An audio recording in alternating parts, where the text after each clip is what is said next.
पुण्यातील व्हिडिओ प्रचंड व्हायरल झाले, पण आता दिल्लीमध्ये सध्या मुसळधार पावसामुळे निर्माण झालेल्या परिस्थितीचा एक धक्कादायक व्हिडिओ सोशल मीडियावर मोठ्या प्रमाणात व्हायरल होत आहे।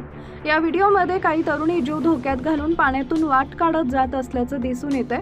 विशेष म्हणजे त्या ज्या ठिकाणाहून जात आहे तिथं अगदी जवळच विद्युत ट्रान्सफॉर्मर असल्यानं हा प्रकार अत्यंत धोकादायक असल्याची चर्चा सोशल मीडियावर सुरू आहे। व्हिडिओमध्ये रस्त्यावर मोठ्या प्रमाणात पाणी साचलेलं दिसतं। एवढंच नव्हे तर पाण्याखाली रस्ता पूर्णपणे झाकला गेलेला असून नेमका रस्ता कुठे आहे याचाही अंदाज येत नाहीये। ठिकठिकाणी कचऱ्याचे ढिगारे आणि वाहून आलेला कचरा पाण्यात तरंगताना दिसतोय, त्यामुळे नागरिकांना चालताना मोठी कसरत करावी लागतेय। या परिस्थितीत काही मुली एकमेकींचा आधार घेत सावधपणे पुढे जाताना दिसतात, मात्र त्यांच्या अगदी जवळ असलेल्या ट्रान्सफॉर्मरमुळे अनेकांनी चिंता व्यक्त केली आहे। पावसाच्या पाण्याचा आणि विजेचा संपर्क आल्यास मोठी दुर्घटना घडू शकते, त्यामुळे अशा परिस्थितीत नागरिकांनी विशेष काळजी घ्यावी असे मत अनेकांनी व्यक्त केले। व्हायरल झालेल्या या व्हिडिओवर सोशल मीडियावर विविध प्रतिक्रिया उमटत आहेत। काही जणांनी प्रशासनाच्या नियोजनावर प्रश्नचिन्ह उपस्थित केलं आहे।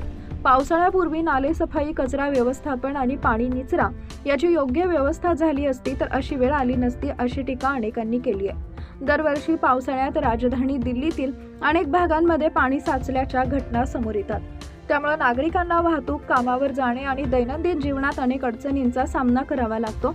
यावेळीही अशीच परिस्थिती झाल्याचं दिसून येत आहे।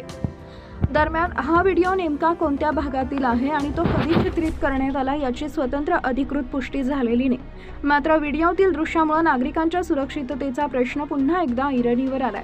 पावसाळ्यात विद्युत उपकरणांच्या आसपास साचलेल्या पाण्यातून जाणं टाळावे आणि प्रशासनानंही अशा धोकादायक ठिकाणी तातडीनं सुरक्षिततेच्या उपाययोजना कराव्यात अशी मागणी होत आहे।